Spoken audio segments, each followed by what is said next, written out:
ਕਾਂਡ 1। ਧੁੱਪ ਨੇ ਹਵਾ ਦਾ ਸੁਭਾਅ ਬਦਲ ਦਿੱਤਾ ਸੀ। ਸਿਆਲੂ ਦੁਪਹਿਰ ਦੀ ਧੁੱਪ ਵਿੱਚੋਂ ਲੰਘਦੇ ਬੁੱਲੇ ਤਲਵੰਡੀ ਦੀ ਮਿੱਟੀ ਨੂੰ ਛੋਹ ਕੇ ਪਹਿਲਾਂ ਕੋਸੇ ਹੁੰਦੇ, ਫਿਰ ਅੱਗੇ ਦੂਰ ਪਹਾੜਾਂ ਵਿੱਚ ਜਾ ਠਰ ਜਾਂਦੇ। ਹਵਾ ਤਾਂ ਮੌਸਮਾਂ ਦੀ ਹਜ਼ੂਰੀ ਵਿੱਚ ਵਗਦੀ ਹੀ ਰਹਿੰਦੀ ਹੈ। ਇਹ ਤਾਂ ਚਾਨਣ ਤੋਂ ਬਿਨਾਂ ਆਕਾਰਾਂ ਦੀ ਗੈਰ ਹਾਜ਼ਰੀ ਵਿੱਚ ਵੀ ਵਗਣਾ ਨਹੀਂ ਭੁੱਲਦੀ। ਮਰਦਾਨਾ ਅੱਜ ਕੱਲ੍ਹ ਅਜਿਹੇ ਅਜੀਬ ਖਿਆਲਾਂ ਵਿੱਚ ਘੁੰਮਿਆ ਤਲਵੰਡੀ ਦੀਆਂ ਗਲੀਆਂ ਵਿੱਚ ਘੁੰਮਦਾ ਫਿਰਦਾ ਦਿਸਦਾ ਸੀ। ਕੁਝ ਭਾਅ ਨਹੀਂ ਸੀ ਰਿਹਾ। ਘੜਤਾਂ ਬੁਣਤਾਂ ਨਾਲ ਅਣਬਣ ਚੱਲ ਰਹੀ ਸੀ। ਚਿੱਤ ਦੇ ਚੁਫੇਰੇ ਵਿੱਚ ਇੱਕ ਗੂੰਜ ਰਹਿੰਦੀ। ਅੱਖਾਂ ਅੱਗਿਓਂ ਇੱਕ ਝਲਕਾਰਾ ਜਿਹਾ ਲੰਘਦਾ, ਪਰ ਉਹ ਸੁਰੀਲੀ ਆਵਾਜ਼ ਨਾ ਸੁਣਦੀ ਜੋ ਕੋਸੀ ਹਵਾ ਦੇ ਸਾਹਾਂ ਦੇ ਨਿਰਲੇਪ ਪੱਲੜੇ ਝੁਕਾ ਦਿੰਦੀ ਸੀ। ਸ਼ਾਇਦ ਇਸੇ ਕਰਕੇ ਉਹ ਸਾਜ਼ ਵੀ ਹੁਣ ਚੁੱਪ ਸੀ। ਮਹੀਨੇ ਲੰਘ ਗਏ ਸਨ। ਆਪਣੇ ਆਪ ਤੇ ਹਰਖ ਆਉਂਦਾ ਸੀ। ਉਹਨੇ ਆਪਣੇ ਮਿੱਤਰ ਦੇ ਜਾਣ ਨੂੰ ਵਿਦਾਇਗੀ ਕਿਉਂ ਬਣਾ ਦਿੱਤਾ? ਜੈਰਾਮ ਨੇ ਤਾਂ ਇੰਨਾ ਹੀ ਕਿਹਾ ਸੀ, ਤੁਸੀਂ ਚੱਲੋ, ਹੁਣ ਮੈਂ ਤੇ ਨਾਨਕ ਇੱਥੋਂ ਇਕੱਲੇ ਹੀ ਸੁਲਤਾਨਪੁਰ ਜਾਵਾਂਗੇ। ਇਹ ਲਫ਼ਜ਼ ਤਾਂ ਉਹਨਾਂ ਲਈ ਸਨ ਜਿਨ੍ਹਾਂ ਨੇ ਉਹ ਤੋਂ ਵਿਛੜਨ ਦੀ ਵਿਵਸਥਾ ਕੀਤੀ ਸੀ। ਇੱਥੋਂ ਤਲਵੰਡੀ ਵੱਲ ਵਾਪਸੀ ਮਹਿਤਾ ਕਾਲੂ, ਚਾਚੇ ਲਾਲੂ ਤੇ ਮਾਤਾ ਤ੍ਰਿਪਤਾ ਦੀ ਹੋਣੀ ਚਾਹੀਦੀ ਸੀ। ਉਹ ਕਿਉਂ ਵਾਪਸ ਮੁੜ ਆਇਆ ਸੀ? ਉਹਨੇ ਇਹ ਵਿਛੋੜਾ ਕਿਹੜੀ ਗੱਲੋਂ ਸਹੇੜਿਆ? ਅੱਜ ਕੱਲ੍ਹ ਆਪਣੇ ਆਪ ਨੂੰ ਅਜਿਹੇ ਬੜੇ ਸਵਾਲ ਸੁਣਦੇ ਸਨ। ਕਿਸੇ ਨੇ ਨਾਨਕ ਨੂੰ ਭੇਜਣ ਵਿੱਚ ਆਪਣੀ ਜਿੱਤ ਸਮਝੀ, ਕਿਸੇ ਨੇ ਆਪਣੇ ਨਾਲ ਤੋਰਨ ਵਿੱਚ ਗਰੂਰ ਕੀਤਾ ਸੀ, ਪਰ ਉਹਦੇ ਵੱਲ ਕਿਸੇ ਨੇ ਧਿਆਨ ਨਹੀਂ ਸੀ ਦਿੱਤਾ। ਸਾਈਂ ਵੀ ਆਪਣੇ ਪ੍ਰੇਮ ਵਿੱਚ ਸੁਲਤਾਨਪੁਰ ਵੱਲ ਝੁਕ ਗਿਆ ਸੀ। ਜਾਣ ਵੇਲੇ ਉਹਨੇ ਇੱਕ ਵਾਰੀ ਵੀ ਪਲਟ ਕੇ ਨਹੀਂ ਸੀ ਵੇਖਿਆ। ਜਿਨ੍ਹਾਂ ਨੇ ਉਹਨੂੰ ਭੇਜਿਆ ਸੀ ਉਹਨਾਂ ਨੂੰ ਵੀ ਉਹਦੀ ਇਹ ਹਰਕਤ ਚੰਗੀ ਨਹੀਂ ਸੀ ਲੱਗੀ। ਪਰ ਮਰਦਾਨਾ ਅਖੀਰ ਤੱਕ ਉਹਨੂੰ ਵੇਖਦਾ ਰਿਹਾ। ਅੱਗੇ ਟਿੱਬੀਆਂ ਦੀਆਂ ਕਤਾਰਾਂ ਨੇ ਪੱਗ ਡੰਡੀ ਘੁੱਟ ਲਈ ਤੇ ਉਹ ਦਿਸਣੋਂ ਹਟ ਗਏ। ਕੁਝ ਪਲਾਂ ਬਾਅਦ ਮਰਦਾਨੇ ਨੂੰ ਕੁਝ ਹੋਇਆ ਸੀ ਤੇ ਉਹ ਸ਼ਾਂਤ ਉਸੇ ਜਗ੍ਹਾ ਖੜ ਕੇ ਇੰਤਜ਼ਾਰ ਕਰਨ ਲੱਗਾ। ਉਹ ਮਹਿਤਾ ਕਾਲੂ ਦੇ ਪਰਿਵਾਰ ਨਾਲ ਪਿੰਡ ਵੱਲ ਨਾ ਮੁੜਿਆ। ਉਹਨਾਂ ਕਿਹਾ ਵੀ, ਪਰ ਉਹ ਮੁੜਿਆ ਆਪਣੀ ਮਰਜ਼ੀ ਨਾਲ ਹੀ ਸੀ। ਤਲਵੰਡੀ ਵੱਲ ਜਾਣ ਵੇਲੇ ਅਜਿਹਾ ਵੈਰਾਗ ਪਹਿਲਾਂ ਕਦੇ ਨਹੀਂ ਸੀ ਚੜ੍ਹਿਆ। ਇਹੋ ਸੀ ਉਹ ਗੋਲ ਪਿੰਡ ਵਾਲੀ ਟਿੱਬੀ ਜਿੱਥੋਂ ਜੈਰਾਮ ਤੇ ਨਾਨਕ ਸੁਲਤਾਨਪੁਰ ਵੱਲ ਤੁਰੇ ਸਨ। ਇਸ ਤੋਂ ਅੱਗੇ ਬੇਰੀਆਂ ਦੇ ਝੁੰਡ ਓਹਲੇ ਉਹਦੀ ਗੁਪਤ ਕੁਟੀਆ ਸੀ, ਜਿਸ ਦਾ ਸਿਰਫ ਉਹਨੂੰ ਹੀ ਪਤਾ ਸੀ। ਤਾਂ ਹੀ ਤਾਂ ਪਲਾਂ ਵਿੱਚ ਉਹ ਲੱਭ ਲੈਂਦਾ ਸੀ। ਉਹ ਬੇਰੀਆਂ ਤੋਂ ਪਾਰ ਉਸ ਝੌਂਪੜੀ ਕੋਲ ਪਹੁੰਚਿਆ। ਇਸ ਤੋਂ ਅੱਗੇ ਜਿਵੇਂ ਉਜਾੜਾਂ ਮੁੱਕ ਜਾਂਦੀਆਂ ਸਨ। ਇੱਕ ਛੋਟਾ ਜਿਹਾ ਪੰਛੀ ਕੁਟੀਆ ਵਿੱਚੋਂ ਨਿਕਲ ਉੱਡਿਆ। ਅੰਦਰ ਪਿਆ ਸਾਈਂ ਦੇ ਹੱਥ ਦਾ ਬਣਿਆ ਇੱਕ ਤਾਰਾ ਉਹਨੇ ਛੋਟੇ ਛੋਟੇ ਸੁਰਾਂ ਨਾਲ ਜਗਾਇਆ। ਨਿੱਕੇ ਨਿੱਕੇ ਵੇਰਵੇ ਉਹਦੇ ਚੇਤੇ ਵਿੱਚ ਸੱਜਰੇ ਹੋਣ ਲੱਗੇ। ਤਾਂ ਹੀ ਤਾਂ ਇਸ ਜਗ੍ਹਾ ਦਿਨ ਵਿੱਚ ਇੱਕ ਵਾਰ ਆਏ ਬਿਨਾਂ ਨਹੀਂ ਸਰਦਾ। ਚੁਫੇਰੇ ਫਿੱਕੇ ਜਾਮਣੀ ਰੰਗਾਂ ਦਾ ਫੈਲਿਆ ਉਚਾਣਾ ਨਿਵਾਣਾ ਦਾ ਘੇਰਾ ਆਪਣੀਆਂ ਹੀ ਕਤਾਰਾਂ ਵਿੱਚ ਰਚਿਆ ਦਿਸ ਰਿਹਾ ਸੀ। ਝੌਂਪੜੀ ਅੱਗੇ ਪਏ ਪੱਥਰਾਂ ਚੋਂ ਹਾਲੇ ਵੀ ਮਿੱਟੀ ਦੀ ਗੰਧ ਆ ਰਹੀ ਸੀ। ਹਾਲੇ ਮਿੱਟੀ ਦੀ ਤਾਸੀਰ ਇਹਨਾਂ ਚੋਂ ਗਈ ਨਹੀਂ ਸੀ। ਥਾਵਾਂ ਨਾਲ ਸ਼ਾਇਦ ਭਾਵਨਾ ਬਦਲ ਜਾਂਦੀ ਹੈ। ਇਸ ਕੁਟੀਆ ਵਿੱਚ ਤਲਵੰਡੀ ਵਿੱਚ ਵਾਪਰੀਆਂ ਦੁਖਦ ਘਟਨਾਵਾਂ ਬਾਰੇ ਕਦੇ ਗੱਲ ਨਹੀਂ ਸੀ ਹੋਈ। ਉਹ ਕਿਸੇ ਰੰਗ ਵਿੱਚ ਰੰਗਿਆ ਬਹੁਤ ਹੀ ਕੋਮਲ ਸੰਵਾਦ ਕਰਦਾ ਕਰਦਾ ਲੀਨ ਹੋ ਜਾਂਦਾ ਸੀ।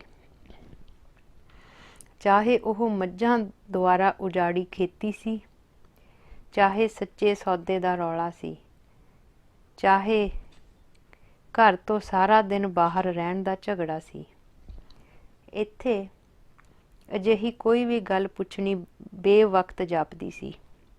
ਇੱਥੋਂ ਹੀ ਦੋ ਟਿੱਬੀਆਂ ਵਿੱਚ ਦੀ ਲੰਘਦੀ ਇੱਕ ਬਾਰੀਕ ਧਾਰ ਸੀ, ਜਿਸ ਵਿੱਚੋਂ ਦੂਰ ਤਲਵੰਡੀ ਦੇ ਫੈਲੇ ਖੇਤਾਂ ਨੂੰ ਵੇਖਿਆ ਜਾ ਸਕਦਾ ਸੀ। ਇਹੋ ਉਹ ਵਿੱਥ ਸੀ ਜਿਸ ਰਾਹੀਂ ਕਦੇ-ਕਦੇ ਹਵਾ ਨਾਲ ਦੂਰ ਖੇਤਾਂ ਦੀ ਕੋਈ ਆਵਾਜ਼ ਸੁਣਦੀ। ਹਾਲੇ ਸੱਚੇ ਸੌਦੇ ਵਾਲੀ ਗੱਲ ਠੰਡੀ ਨਹੀਂ ਸੀ ਪਈ।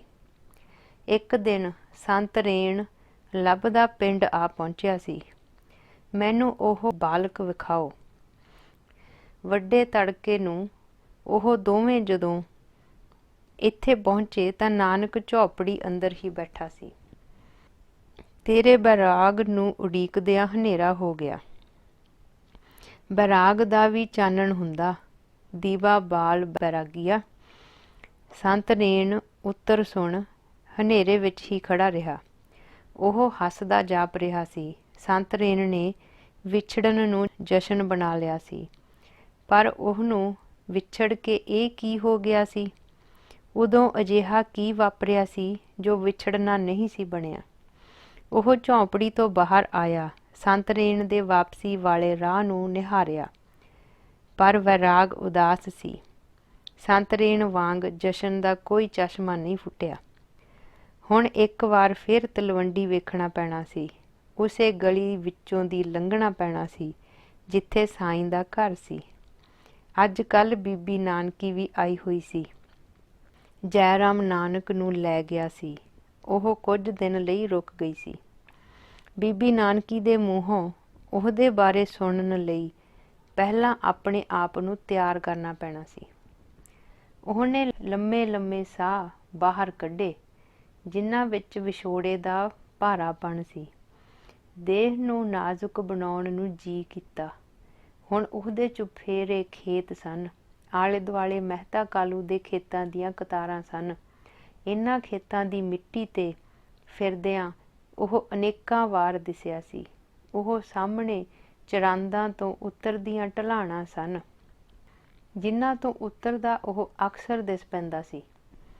ਇਹਨਾਂ ਤੋਂ ਅੱਗੇ ਕੁਟੀਆਂ ਨੂੰ ਜਾਂਦੀ ਪੈੜ ਚਾਲ ਸੀ, ਜਿਸ 'ਤੇ ਅੱਜ ਕੱਲ੍ਹ ਨੰਗੇ ਪੈਰੀਂ ਤੁਰਨ ਨੂੰ ਜੀ ਕਰਦਾ ਸੀ। ਇੱਕ ਵਾਰ ਫਿਰ ਉਹਨੇ ਖੜ ਕੇ ਉਹਨਾਂ ਖੇਤਾਂ ਵੱਲ ਵੇਖਿਆ, ਜਿੱਥੇ ਕੰਮ ਕਰਦੇ ਵਕਤ ਮਿੱਟੀ ਵਿੱਚ ਇੱਕ ਤਰਾਨਾ ਜਾਗਦਾ ਸੀ। ਆਸ-ਪਾਸ ਦੀ ਮਿੱਟੀ ਦੇ ਸਵਾਸ ਜਾਗ ਪੈਂਦੇ ਸਨ। ਇਹਨਾਂ ਵੱਟਾਂ 'ਤੇ ਬੈਠ ਕੇ ਦੋਵਾਂ ਨੇ ਕਿੰਨੀ ਵਾਰ ਗਾਇਆ ਸੀ। ਖੜੀਆਂ ਫਸਲਾਂ ਵੱਲ ਇਸ਼ਾਰੇ ਕਰ ਅੰਨ ਬਣਨ ਦੀ ਲਾਲਸਾ ਨੂੰ ਵਡਿਆਇਆ ਸੀ। ਸਾਈਂ ਦੇ ਇਸ਼ਾਰਿਆਂ ਨਾਲ ਖੜੀਆਂ ਫਸਲਾਂ ਪੀਰਾਂ ਦੇ ਝੁੰਡ ਜਾਪਦੀਆਂ ਸਨ। ਸ਼ਾਇਦ ਇਸੇ ਕਰਕੇ ਇਹਨੂੰ ਇੱਧਰ ਆਉਣੋਂ ਵਰਜ ਦਿੱਤਾ ਸੀ। ਤਲਵੰਡੀ ਹੋਰ ਨੇੜੇ ਦਿਸਣ ਲੱਗਾ। ਰਾਏ ਬੁਲਾਰ ਦੀ ਹਵੇਲੀ 'ਚੋਂ ਫਜਰ ਦੀ ਨਮਾਜ਼ ਦੀ ਆਵਾਜ਼ ਆ ਰਹੀ ਸੀ। ਮਾਸ਼ਕੀ ਹਵੇਲੀ ਅੱਗੇ ਪਾਣੀ ਛਿੜਕ ਰਹੇ ਸਨ। ਕੱਲ੍ਹ ਦੀਆਂ ਪੱਤਲਾਂ ਨੂੰ ਹਵਾ ਨੇ ਉਡਾ ਕੇ ਇੱਕ ਪਾਸੇ ਕਰ ਦਿੱਤਾ ਸੀ। ਇੱਕ ਐਸੀ ਆਵਾਜ਼ ਜੋ ਸਿਰਫ ਹੁਕਮ ਵਿੱਚ ਹੀ ਬੋਲਦੀ ਸੁਣੀ ਸੀ, ਅੱਜ ਕੱਲ੍ਹ ਕੋਮਲ ਹੋ ਪੁੱਛਦੀ ਹੈ, ਮਰਦਾਨਿਆਂ, ਆਪਣੇ ਸਾਈਂ ਦੇ ਘਰ ਚੱਲਿਆਂ? ਰਾਏ ਬੁਲਾਰ ਦਾ ਇਹ ਪੁੱਛਣਾ ਬੜਾ ਸਵਾਦਲਾ ਲੱਗਦਾ। ਸੱਜਰੇ ਪਾਣੀ ਨਾਲ ਹਵੇਲੀ ਅੱਗੇ ਦੀ ਮਿੱਟੀ ਮਹਿਕ ਰਹੀ ਸੀ। ਸਾਹਮਣੇ ਹਵੇਲੀ ਦੀ ਡਾਟ 'ਤੇ ਲਿਖੀਆਂ ਆਇਤਾਂ ਉੱਤੇ ਸੱਜਰੇ ਸੂਰਜ ਦੀਆਂ ਕਿਰਨਾਂ ਪੈ ਰਹੀਆਂ ਸਨ। ਇਸ ਡਾਟ ਥੱਲੇ ਸਾਈਂ ਨਾਲ ਬੜੇ ਸੰਵਾਦ ਹੋਏ ਸਨ। ਕਦੇ ਫਸਲਾਂ ਦਾ ਉਜਾੜਾ, ਕਦੇ ਕਾਜ਼ੀ ਨਾਲ ਵਿਵਾਦ। ਉਹ ਇੱਥੇ ਚੌਂਕੜੀ ਮਾਰ ਬੈਠ ਜਾਂਦਾ ਸੀ। ਉਹਦੀ ਉੱਪਰ ਵੱਲ ਉੱਠਦੀ ਉਂਗਲ ਨਾਲ ਆਇਤਾਂ ਦਾ ਰੰਗ ਹੋਰ ਗੂੜ੍ਹਾ ਦਿਸਦਾ। ਇੱਥੋਂ ਉਹਨੂੰ ਹਮੇਸ਼ਾ ਉਹਦੀਆਂ ਮਾਸੂਮ ਭੁੱਲਾਂ ਵਿੱਚ ਕੋਮਲਤਾ ਦਾ ਪਲੜਾ ਭਾਰੀ ਦਿਸਦਾ। ਉਹ ਤੇ ਨਾਨਕੀ ਜਦੋਂ ਵੀ ਉਹਦੇ ਵੱਲ ਵੇਖਦੇ ਤਾਂ ਅੱਖਾਂ ਸਕੀਆਂ ਜਾਪਦੀਆਂ। ਕਿੰਨੀ ਵਾਰ ਸੋਚਿਆ ਸੀ, ਉਹ ਕੋਈ ਭੇਦ ਕਿਉਂ ਨਹੀਂ ਖੋਲ੍ਹਦਾ? ਬਸ ਦੁਆਰ ਖੋਲ੍ਹ ਦਿੰਦਾ ਹੈ। ਉਸ ਵਿੱਚ ਬਹਿ ਕੇ ਕੁਝ ਪਤਾ ਹੀ ਨਹੀਂ ਲੱਗਦਾ। ਹਵੇਲੀ ਸਾਹਮਣਿਓਂ ਵਡੇਰਿਆਂ ਦੀ ਮਸੀਤ 'ਚੋਂ ਰਾਏ ਬੁਲਾਰ ਆਪਣੇ ਪਰਿਵਾਰ ਨਾਲ ਨਮਾਜ਼ ਅਦਾ ਕਰਕੇ ਮੁੜ ਰਿਹਾ ਸੀ। ਸਵੇਰ ਦੀ ਚਮਕਦੀ ਧੁੱਪ ਮਸੀਤ ਦੇ ਵੱਡੇ ਮੀਨਾਰਾਂ ਉੱਪਰ ਲਿਸ਼ਕਾਰੇ ਮਾਰ ਰਹੀ ਸੀ। ਅੱਜ ਮਰਦਾਨਾ ਰੁਕਿਆ ਨਹੀਂ ਸੀ। ਉਸ ਤੋਂ ਅੱਗੇ 2 ਵੱਡੇ ਮੰਦਰ ਸਨ। ਇੱਕ ਵਿੱਚ ਬੁੱਤਾਂ ਦੀ ਭਰਮਾਰ ਸੀ ਤੇ ਦੂਜੇ ਅੱਗੇ ਵਿਹੜਾ ਖਾਲੀ ਪਿਆ ਸੀ। ਪਰ ਅੱਜ ਕੱਲ੍ਹ ਤਲਵੰਡੀ ਉਹੋ ਜਿਹਾ ਨਹੀਂ ਜਾਪਦਾ ਜਿਹੋ ਜਿਹਾ ਉਹਦੇ ਨਾਲ ਘੁੰਮ ਕੇ ਜਾਪਦਾ ਸੀ। ਹਰ ਜਗ੍ਹਾ ਕੁਝ ਖਾਲੀ ਦਿਸਦਾ ਸੀ। ਹਰ ਥਾਂ ਤੇ ਕਿਸੇ ਦਾ ਹੋਣਾ ਗੈਰ ਹਾਜ਼ਰ ਦਿਸਦਾ ਸੀ। ਹਾਲਾਂਕਿ ਉਹਦੀ ਯਾਦ ਬੜੀ ਮਿੱਠੀ ਸੀ, ਪਰ ਜੋ ਸਵਾਦ ਮਿੱਠੇ ਨੂੰ ਚੱਖਣ 'ਚੋਂ ਆਉਂਦਾ ਉਹ ਨਹੀਂ ਸੀ ਆ ਰਿਹਾ। ਹਾਲੇ ਇੱਕ ਮੋੜ ਹੋਰ ਆਉਣਾ ਜਿੱਥੋਂ ਉਹਦਾ ਘਰ ਦਿਸਣਾ ਸ਼ੁਰੂ ਹੋਣਾ ਸੀ। ਇਸ ਗਲੀ ਵਿੱਚ ਸਰੀਰ ਨੂੰ ਨਾਜ਼ੁਕ ਬਣਨ ਲੱਗਿਆਂ ਦੇਰ ਨਹੀਂ ਲੱਗਦੀ। ਇਸ ਤੋਂ ਅੱਗੇ ਪੈਰਾਂ ਨੂੰ ਆਪਣੀ ਹਜ਼ੂਰੀ ਵਿੱਚ ਤੁਰਨਾ ਆਉਂਦਾ ਸੀ।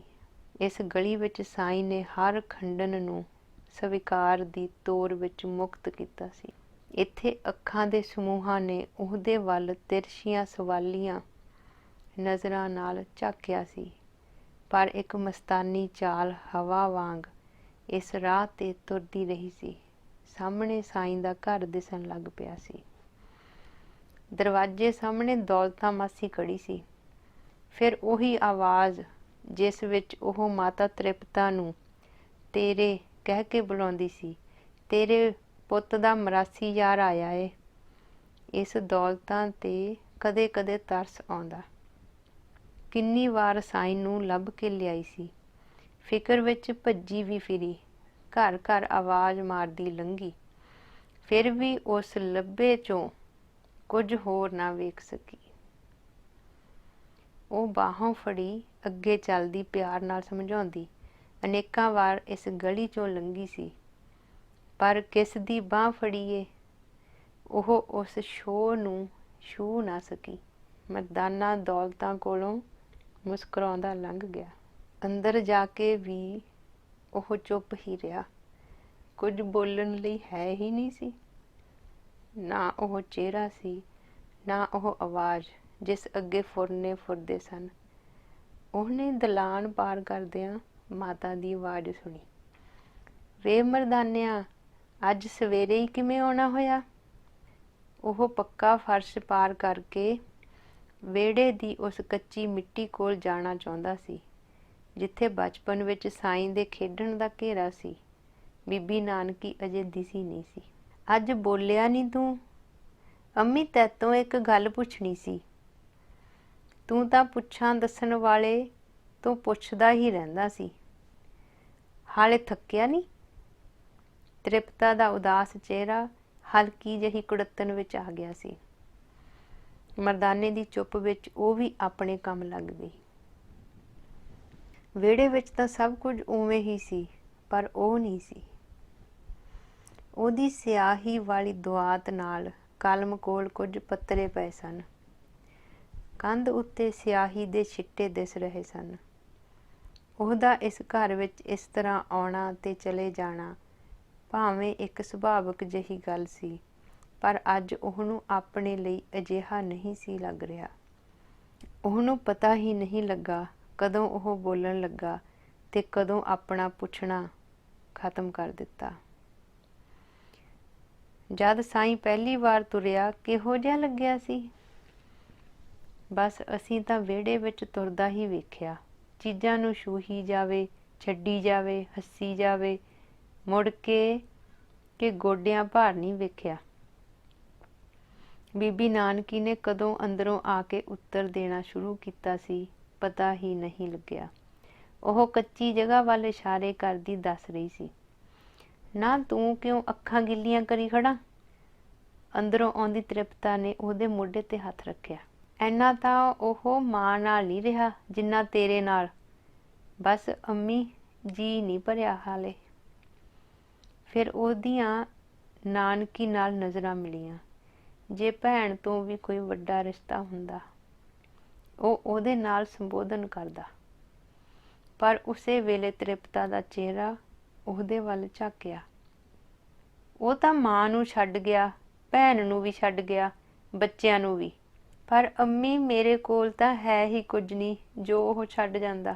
ਤੈਨੂੰ ਵੇਖ ਕੇ ਵੀਰ ਦਾ ਝੋਲਾ ਪੈਣ ਲੱਗ ਪੈਂਦਾ। ਦੋਵਾਂ ਵਿਚਕਾਰ ਨਾਨਕੀ ਆਈ।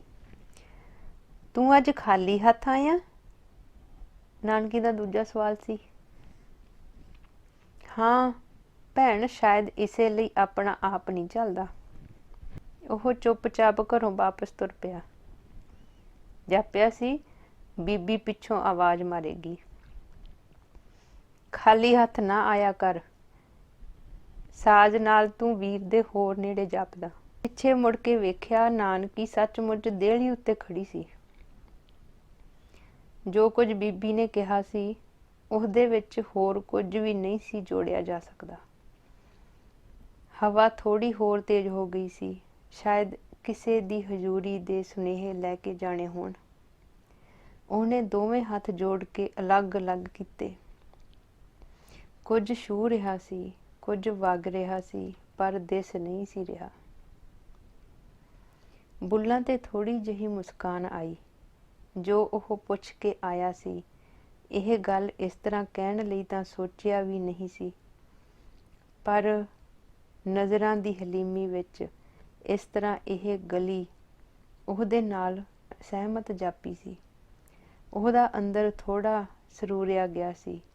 ਪਤਾ ਹੀ ਨਹੀਂ ਲੱਗਾ ਕਦੋਂ ਡੂਮਾਂ ਦਾ ਖੂਹ ਵੀ ਆ ਗਿਆ ਸੀ। ਉਹੀ ਕੱਚਾ ਥੜਾ ਜਿਸ ਉੱਤੇ ਕਿੰਨੀ ਵਾਰ ਸਾਈਂ ਨੂੰ ਬੈਠਾ ਵੇਖਿਆ ਸੀ, ਜਿਸ ਦੀ ਹਾਜ਼ਰੀ ਵਿੱਚ ਚੁਫੇਰਾ ਪ੍ਰੇਮ ਦੀ ਭੂਮਿਕਾ ਵਿੱਚ ਬਦਲ ਜਾਂਦਾ ਸੀ। ਉਹ ਥੜੇ ਦੇ ਹੋਰ ਨਜ਼ਦੀਕ ਪੁੱਜਾ। ਬੱਦਲਵਾਈ ਹੋ ਗਈ ਸੀ। ਖੂਹ ਦੇ ਤਲ ਤੇ ਹਨੇਰਾ ਸੀ। ਅੰਦਰ ਬਾਹਰ ਉਕਰੀਆਂ ਆਇਤਾਂ ਦਿਸ ਨਹੀਂ ਸੀ ਰਹੀਆਂ। ਯਾਦ ਤਾਂ ਸਨ, ਉਂਝ ਹੀ ਝੁੱਕ ਕੇ ਪੜ੍ਹਨ ਨੂੰ ਜੀ ਕੀਤਾ।